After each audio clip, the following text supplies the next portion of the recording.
Are you ready to roast some viewers and their comments on one of my recent videos? That's why I'm bringing you out here with me. I have right here in my hot hands some of those comments, some of those questions. We're going to answer some and we're going to roast others. Welcome back to the channel, everybody. This is Dirty D's, your self-appointed CEO of Harley Davidson. On my March 11th video, I laid out only 3 parts of a 21-point plan to get Harley Davidson back on track. In this video, I'm going to answer those questions. I'm going to roast some of the viewers, and I'm going to give you 3 very important lessons in life. The third one is directly to you people that made some comments that cut so close to the heart, I still don't understand where the heck you're coming from. But that third lesson might speak to you. It might piss you off. And I hope that for some of you, it actually does. All right, so for the majority of you that said, man, this plan is awesome. Hell yeah, where do I sign up? It's about time. Bringing back some of those older models, not replacing the entire line, but putting the spark and soul back into the company. I'm glad you're along for the ride. For others of you that had questions, I can tell that you're trying to make this plan work in your mind. That's why you're asking these questions. You just want some of the details. So we're gonna go ahead and get into it now. Onto the roast. I got a number of comments that fall into this bucket. Hate to bust your bubble, but it won't pass emissions. Oh, that is music to my ears. If that's the only downside you can find to this plan, we're off to the races. Look, maybe you'll understand it better if I tell you the story about the iPhone.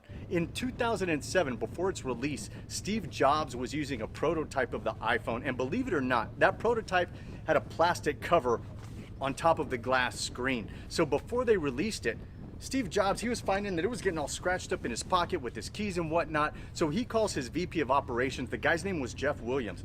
And the conversation went something like this. Jobs says, this thing's getting scratched in my pocket. We need scratch resistant glass. Williams says the technology may evolve in 3 to 4 years. Jobs comes back to him and says, look, you don't understand. When this ships in June, it needs to be glass. Williams pushed back.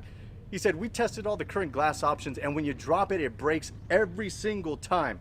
And Jobs said this. He said, I don't know how we're going to do it, but when it ships in June, it's going to be glass. So here's the thing about Harley Davidson. The newer stuff is very much like the older stuff anyway. So here's the lesson I'm getting at. The only thing that limits possibilities are assumptions that you have accepted from other people, or the lies that your fear has sold you. That limits your vision, and that will limit your potential. But I know you're smarter than that. And you deserve better than that. So take off the glasses of assumption, lies, and fear, and you'll be able to see the vision much more clearly. We're going to set this one in the fire in just a few moments. So we got a few other comments that fell into this bucket, and this is an actual quote from one of them. They said, sure, McFly, the way to the future is to go backwards. Let me ask you a question, Biff. Have you ever heard of the Hemi engine? Quick history lesson. It was first built in 1951 and wasn't even invented by Chrysler. They've had incredible success in bringing back the Hemi. Ask yourself this question. Why remake black and white movies in color? Why use Motown tracks from the 60s and 70s in modern music? I'm going to tell you why. And this is lesson number 2. Look, a classic is a classic because it's timeless. And if you can't get your hands on the original, a modern remake of a true classic will have much the same effect regardless of the era. Sometimes the most valuable things in life are hiding in plain sight, and those are often the things and people we take most for granted. So think about that next time you're having your milk and cookies. We're going to go ahead and throw that one in the fire and light these puppies right on up. Come on. And there we go. And finally, I got a small handful of comments that wished for the demise of Harley Davidson. I know 2 things about people who leave comments like that. 1, they miss the point.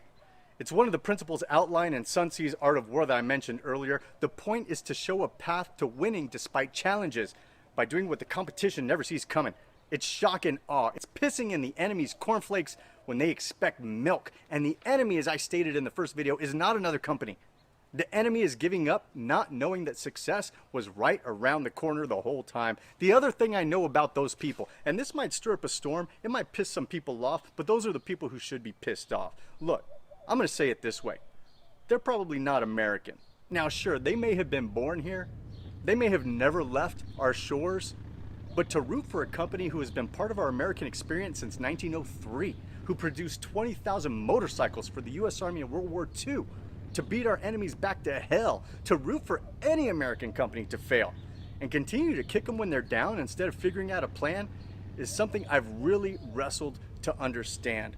So I talked to some of my advisors, and what I've come to realize is that those people, unlike the great American companies and institutions and people, have never come back from a loss. People like that thrive on seeing the great ones fail because it makes them feel better about themselves.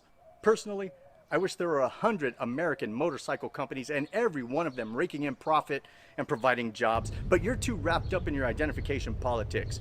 You're being influenced and manipulated by foreign thought through your chat rooms and websites. You're choosing factions within your own team, and thus your team destroys itself from the inside. Those are the weakest among us. So with all due respect, as usual, I give you the third and most important lesson. Why think for yourself when you can let other people do it? I'll tell you why.